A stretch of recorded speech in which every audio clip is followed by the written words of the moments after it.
ustedes estarán de acuerdo en que hemos asistido a dos muy interesantes presentaciones, particularmente en el caso de Roberta, pues yo quiero destacar como la objetividad, la imparcialidad que ha tenido su presentación desde el punto de vista tecnológico.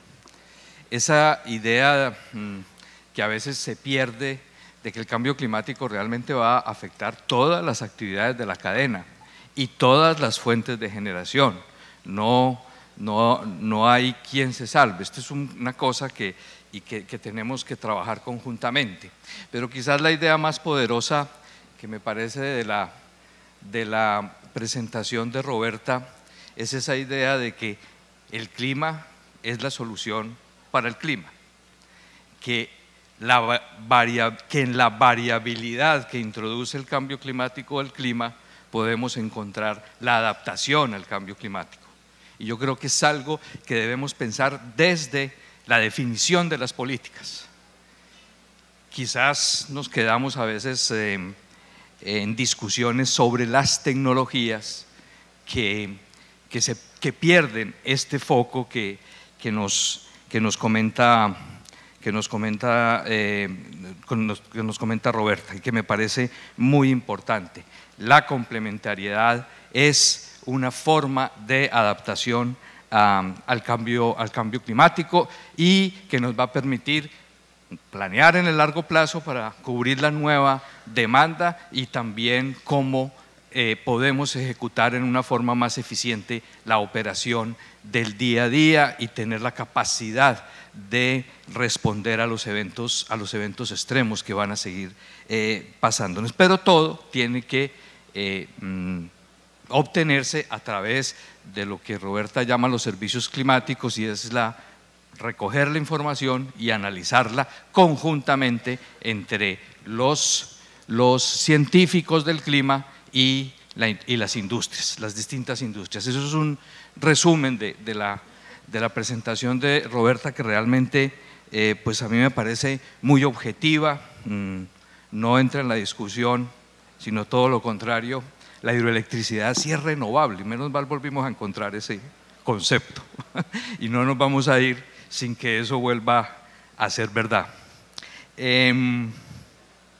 en el caso de Carlos Iván, pues yo creo que la sostenibilidad entendida nos lleva al concepto desde que hace muchos años las actividades de esta industria, los proyectos de esta industria dejaron de ser simples proyectos de ingeniería, dejaron de ser simples proyectos económicos con una determinada TIR para convertirse en proyectos integrales, en proyectos de desarrollo. No hay nunca más unos proyectos en cualquiera de las actividades que realizamos que puedan realizarse exclusivamente bajo un solo lente, sino que la sostenibilidad nos lleva en las dimensiones que mencionó Carlos Iván, con la novedad de la dimensión ética, que para mí, más que una dimensión, es la razón de ser de la sostenibilidad. Es lo que realmente lo justifica, lo que siempre debió estar presente, pero nos lleva a temas como el considerar que el agua es un eje de desarrollo y la paz territorial. Pues eso es un resumen de lo que yo aprendí de estas dos presentaciones y que quería presentarles a ustedes. Vamos a intentar, ya con el tiempo que nos queda, y sé que tienen hambre de unas preguntas, una pregunta para que ambos nos la contesten. La primera es esta: la sostenibilidad en general y el cambio climático, la adaptación al cambio climático en particular, son visiones que miran, como ellos nos lo mostraron, integralmente los territorios. No los miran solamente por por una lente, sino que los miran desde todos sus puntos de vista. Luego, son elementos fundamentales a ser tenidos en la planeación, en el ordenamiento de los territorios. Entonces la pregunta es para los dos, ¿cómo tener en cuenta estos aspectos, la sostenibilidad y la adaptación al cambio climático en estas actividades de planeación y ordenamiento? ¿Cuáles deben ser como las etapas, los roles de los tres elementos fundamentales, comunidades, instituciones, Estado y empresas? ¿Cómo ven desde su punto de vista ese ordenamiento? Roberta. ¿Sí? ¿Funciona? Sí. Bueno, muchas gracias porque es una pregunta muy interesante, muy apropiada. Yo digo que es importante, todos somos actores, todos tenemos nuestro papel para hacer frente al cambio climático y por aportar, digamos, nuestros esfuerzos a la adaptación. Yo creo que cuando se habla de hacer una hoja de ruta de lo que son los pasos para la adaptación, yo creo es muy importante que tenemos en cuenta de la información que tenemos, compartir la información, ver todos los puntos de vista, tener estos foros donde los actores se unen y podemos compartir nuestro punto de vista, nuestros conocimientos y ver las soluciones. Los políticos, el marco tiene que ser un marco de regulaciones que vienen de los políticos, tiene que ser un marco de esfuerzos personales, así como un marco de esfuerzo de la industria, de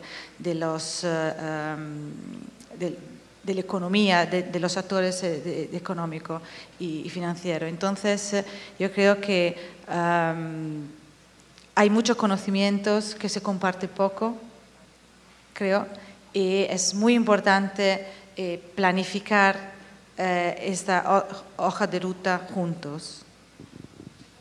Muchas gracias. Es el conocimiento, el compartir, el análisis conjunto para ordenar los territorios. Carlos Iván. Gracias, Luis Fernando. Yo diría que una de las cosas para garantizar la sostenibilidad y hacer programas de adaptación al cambio climático hay que superar la esquizofrenia. A veces en las empresas tenemos los sociales por un lado, los ambientales por otro lado, los técnicos por otro lado, y cada uno va en distintos momentos y con diferentes lógicas al territorio. Yo creo que es muy importante trabajar desde el inicio de los proyectos, tener claridad cuáles son los elementos de sostenibilidad y mitigamiento del cambio climático y hacer equipos interdisciplinarios que hablen entre sí y no sean ruedas sueltas en un territorio porque se está dando mensajes distintos. Porque aquí la sostenibilidad no es solamente un asunto político, es un asunto técnico, y no es solamente un asunto técnico, es un asunto político, es un asunto organizativo. Entonces creo que esa superación de la esquizofrenia es muy importante para que haya un trabajo integral hacia futuro.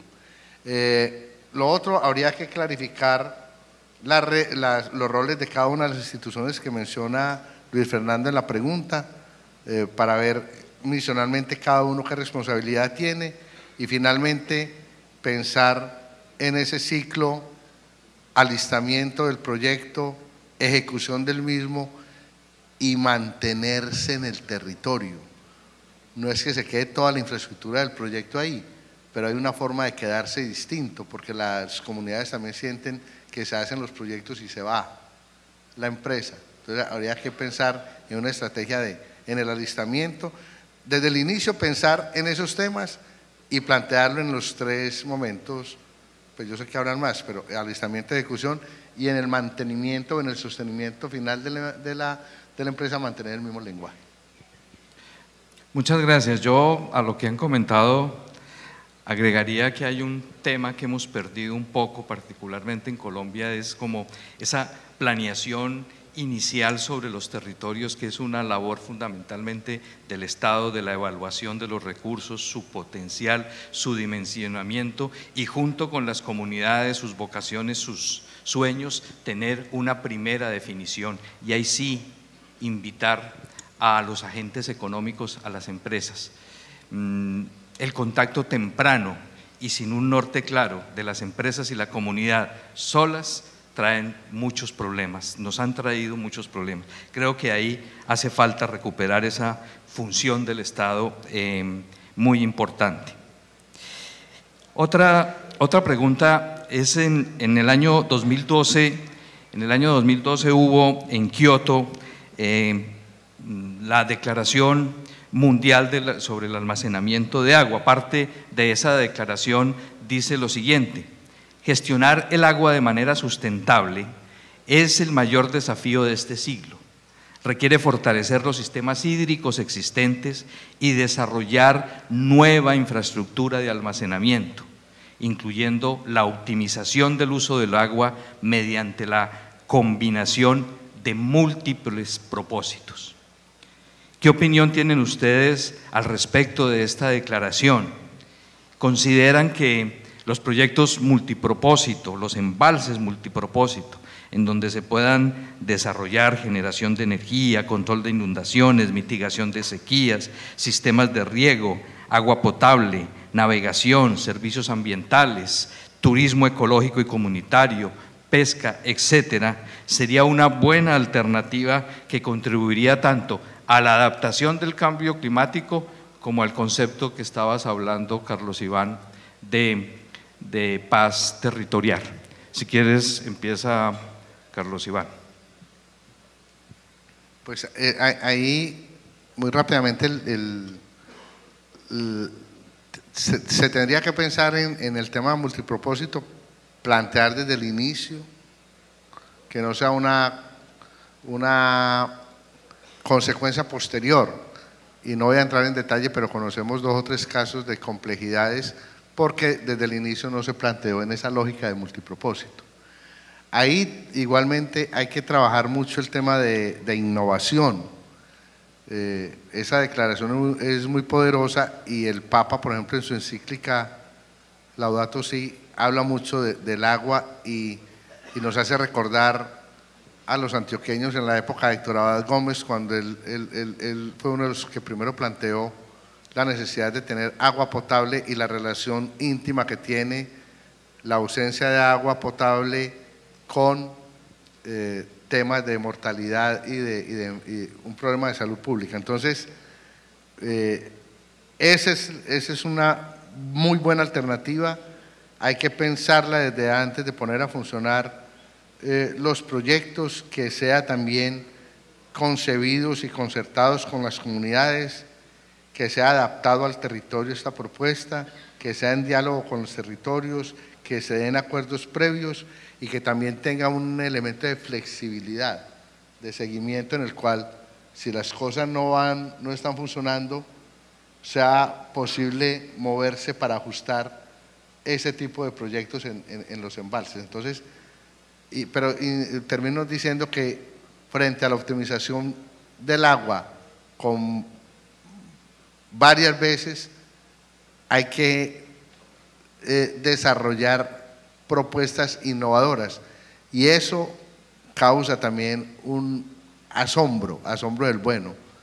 Ya hay empresas, y no voy a entrar en detalle, pero uno ve cómo hay varias empresas que han logrado optimización variada del agua, lo que hemos llamado moler varias veces el agua, utilizar varias veces el agua.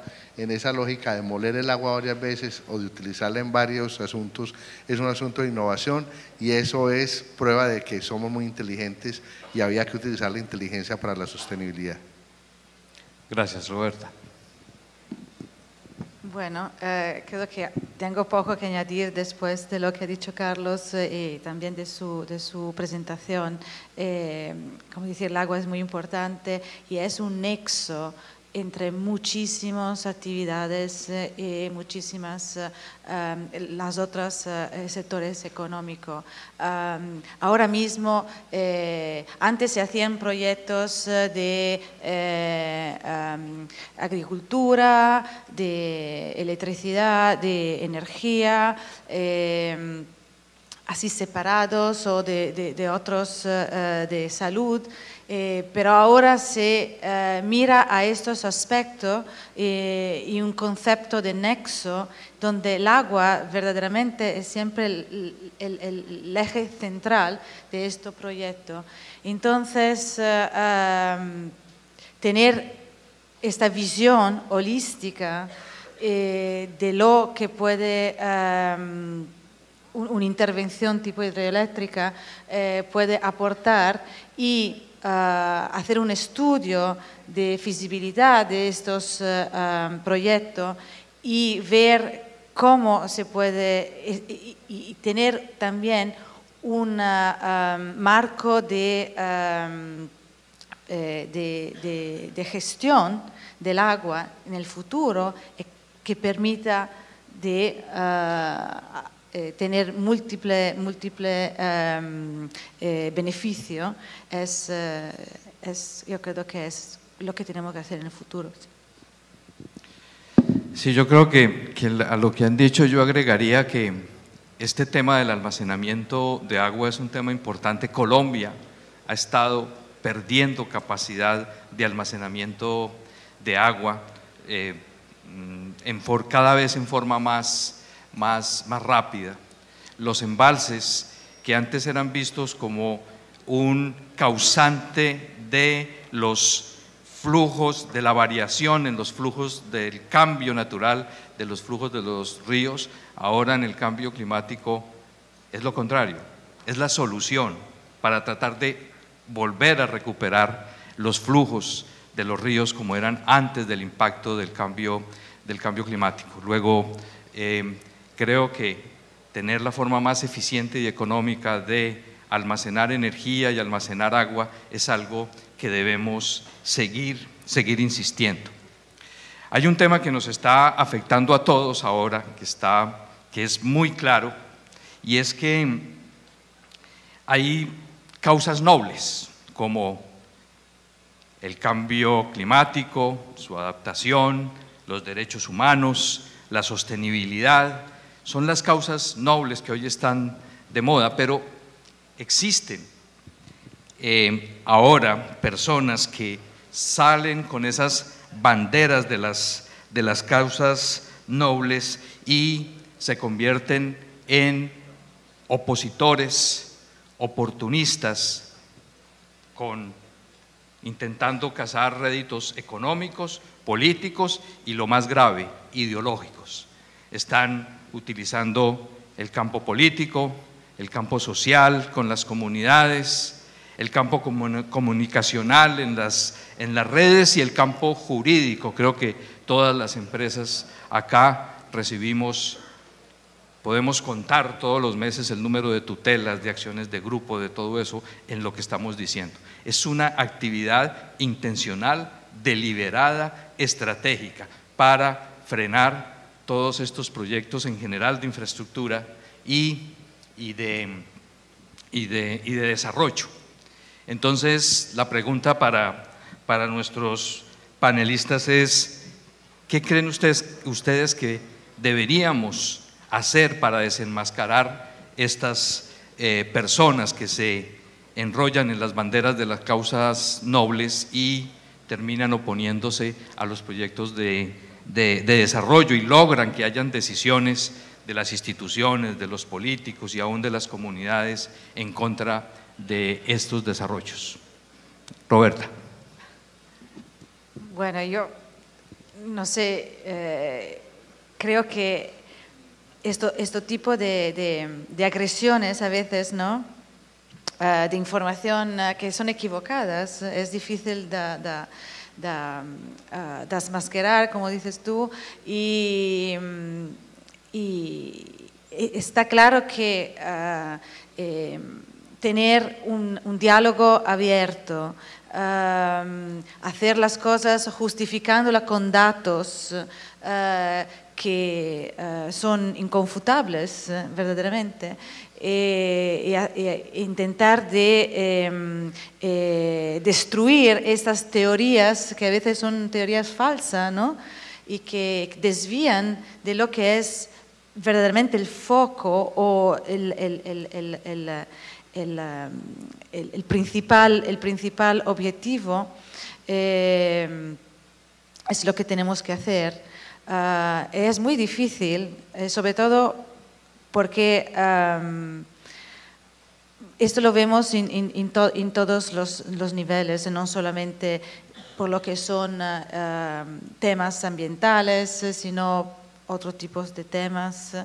Pues no sé, yo ahora mismo en Europa, no sé si habéis oído el tema de Cataluña en España, eso también son informaciones a veces equivocadas y la gente no busca informarse bien. Pero nuestro papel como personas que queremos tener un diálogo transparente y compartir nuestra experiencia, creo que es importante hacerlo bien informado y con un respaldo detrás de conocimiento robusto.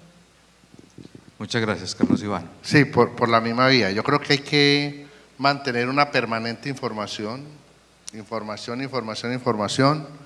pedagogía.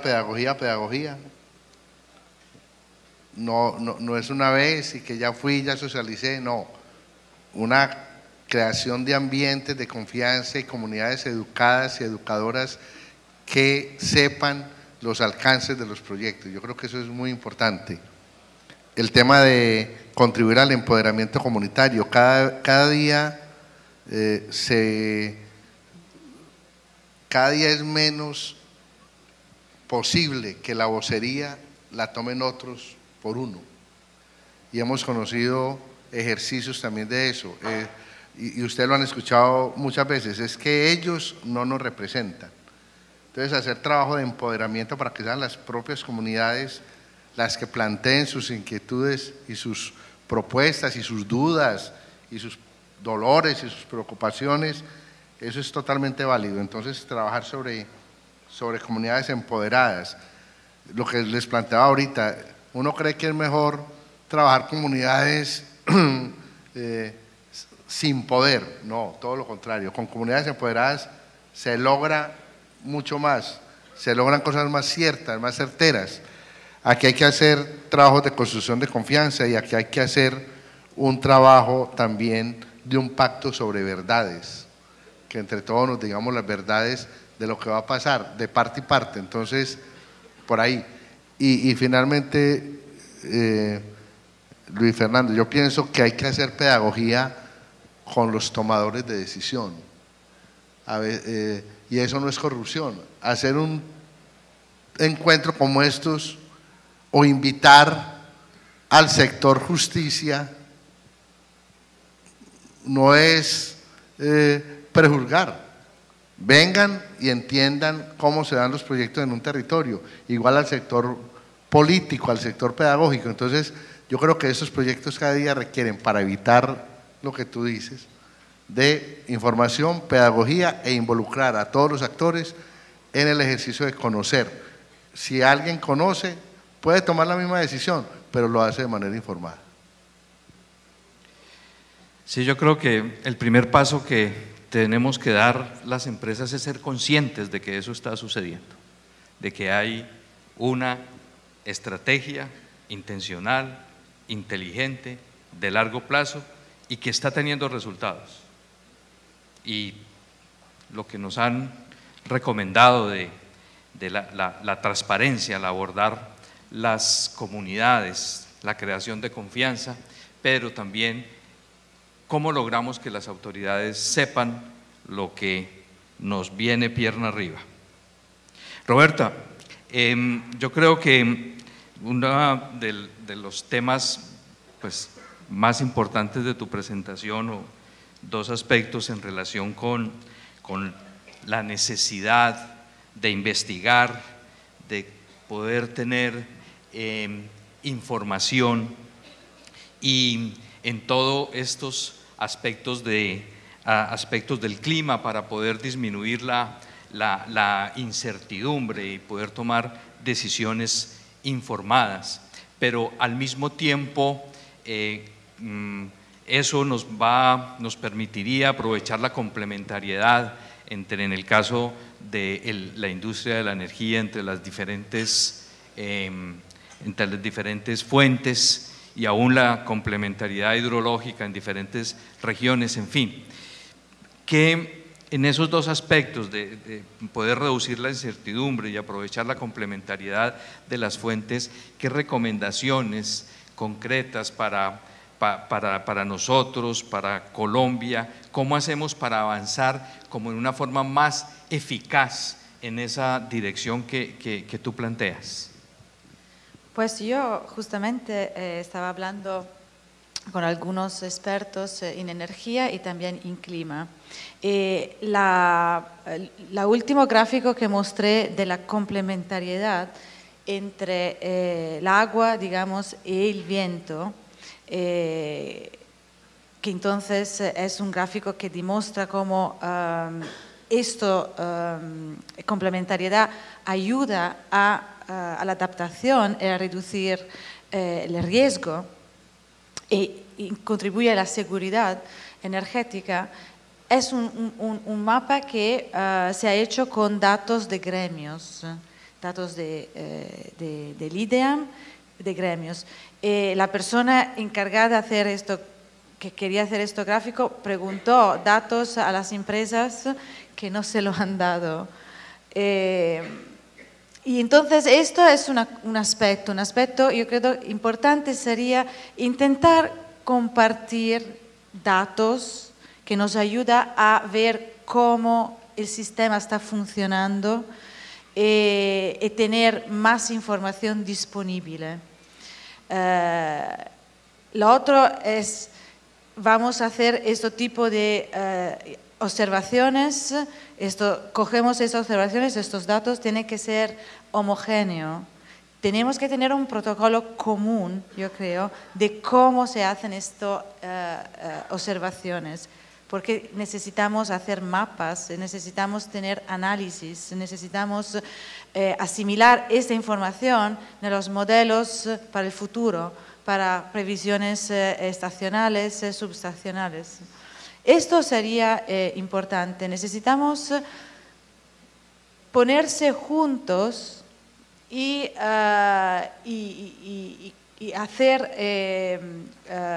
trabajar juntos en herramientas. Lo que he mostrado yo, las herramientas que mostré en Europa, es porque las empresas y los científicos, los expertos en clima, lo que generan este tipo de información climática, se pusieron juntos y han discutido y han aprendido lo uno de lo otro, y así se han creado cosas innovativas y cosas útiles para los usuarios, para el sector, los usuarios en el sector.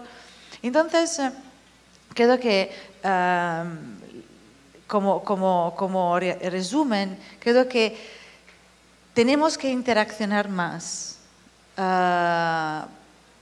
tenemos que compartir más y tenemos que tener claro juntos lo que tenemos que hacer y cómo.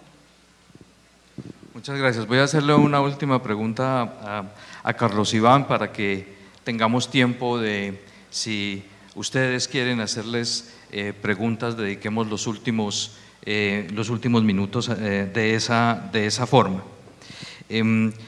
Carlos Iván, además de todas las acciones de adaptación al cambio climático que se desprenden de la presentación de Roberta, ¿qué otras acciones emprender para que realmente el agua se convierta en un eje de desarrollo de los territorios? Idea que comparto plenamente, pero ¿cómo bajamos eso a que sea realidad en nuestro país? Un poco vuelvo al trabajo inicial, y sería insistir mucho en ejercicios de pedagogía, de explicación permanente de que la sostenibilidad, el futuro posible, y en eso tienen mucho que ver las empresas, pasa por el agua. Entonces hacerle mucha pedagogía al tema. Por ejemplo, cuando hablabas ahorita del tema de embalses, el embalse, además de ser turístico, debe ser un ejercicio de pedagogía, y todas las obras de infraestructura deben de ser ellos de pedagogía. Yo sé que hay temas de seguridad industrial y todo, pero insisto que si uno une lo que llaman el eje del agua o la ruta del agua, en todo lado tenemos cómo hacer rutas del agua. Entonces, dar a conocer cómo se da el poder del agua con ejercicios de información y pedagogía. Fortalecer las organizaciones también que tengan el agua como eje, y lo mencionaba ahorita cuando hice la presentación. Fortalecer las redes de amigos del agua, los amigos de la cuenca, inclusive en insistir ante los establecimientos educativos de que hagan la cátedra del agua, que expliquen, que pongan en su currículo la cátedra del agua, la explicación del poder del agua y todo lo poderoso que es. Y definitivamente fortalecer redes no solamente locales sino nacionales en el tema del agua, y llenar de contenido, porque por ahora tenemos solamente el titular. Esta es la primera vez que, al menos por parte nuestra, que hace un ejercicio como de ir planteando eso. Entonces, también todos los insumos que tengamos para que el agua se convierta como eje de desarrollo, avanzar en escribir y conceptualizar sobre el asunto, pero eso no es un acto intelectual, sino con todo el alimento territorial que tenemos y con las redes, ir construyendo eso de por qué el agua es eje de desarrollo. Bueno, muchas gracias. No sé si dedicamos estos últimos 7 minutos a preguntas que ustedes tengan. Adelante, Alberto.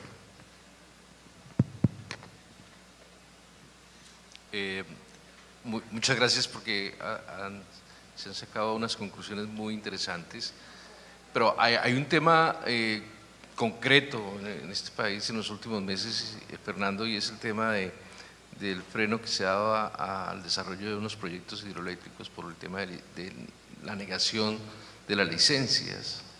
O sea, es casi que antes de todo lo que se ha hablado, de empezar a ejecutar todas esas acciones, es el permiso que se está negando.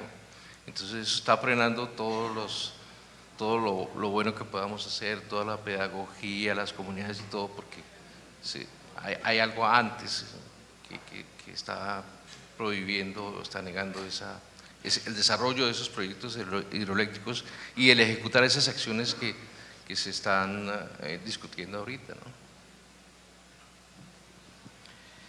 Sí, es un comentario de Alberto que comparto completamente. Yo creo que es una problemática que resulta particularmente en el caso de la hidroelectricidad. En nuestro país ha sido tan abundante que podríamos decir que se han dado los proyectos hidroeléctricos en forma silvestre. Han sido tan obvios, pero hoy, para evitar las cosas que está mencionando Alberto, yo diría que necesitamos una algo que nadie creería, pero necesitamos una política de desarrollo de la hidroelectricidad en Colombia, una política de Estado para el desarrollo de la hidroelectricidad, porque si no, a través de todos estos procesos, porque creo que parte de la negación de las licencias es un resultado de ese proceso intencional, estratégico y continuado que vienen haciendo detractores de los proyectos de desarrollo. Se inducen a tomar decisiones o a jueces o autoridades de no mirar el panorama globalmente. Yo creo que necesitamos una política que realmente evalúe el recurso, lo mida, lo hable con las comunidades en donde estén y luego facilite los mecanismos para que se den los desarrollos. Alguna autoridad me dijo una vez, pero ¿por qué todos los proyectos se están haciendo en Antioquia? ¿Por qué? Entonces yo le contesté, vea, esta es la lógica del sector privado. ¿Cuánto nos encantaría a cualquiera de las empresas generadoras tener un gran embalse en el sur del país, con una hidrología absolutamente complementaria con la del centro? Pero yo, ¿qué embalse hago? Uno que me queda a 1 hora en carro de la oficina, con la infraestructura totalmente desarrollada, donde el 100% de la población quiere que se haga, o me voy al Caquetá, en donde tengo comunidades indígenas, cultivos ilícitos, problemas de orden público, no hay vías, no hay infraestructura. ¿Quién debe poner las condiciones y estimular a que se desarrollen los proyectos de Caquetá? Porque es que los necesitamos para la complementariedad que nos decían. Una política, necesitamos una política que haga sostenible la continuidad de la industria. No sé si Roberta o tengan algún comentario adicional. ¿Alguna otra pregunta? Parece que ya no tenemos más tiempo. Entonces, antes de despedir el foro, yo quería, como seguramente ya la mayoría de ustedes saben, despedirme y darle las gracias, porque después de 40 años de estar trabajando en esta actividad, he decidido que nuevas fuerzas, nueva energía me reemplacen. Entonces, yo quiero agradecerles porque todo lo que realmente pude yo hacer, lo hice a través del diálogo y de el aprender de todas las empresas del sector eléctrico.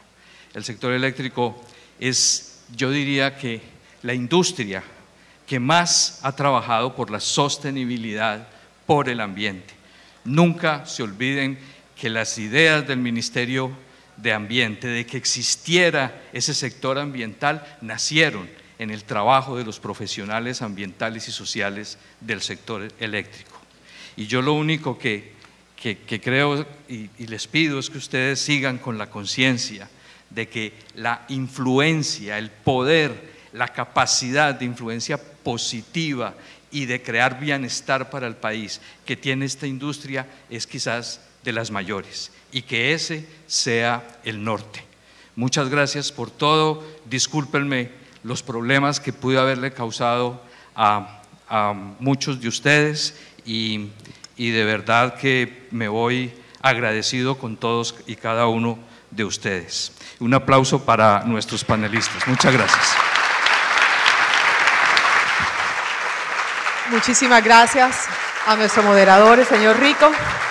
Que tenga muchos éxitos en su nueva etapa.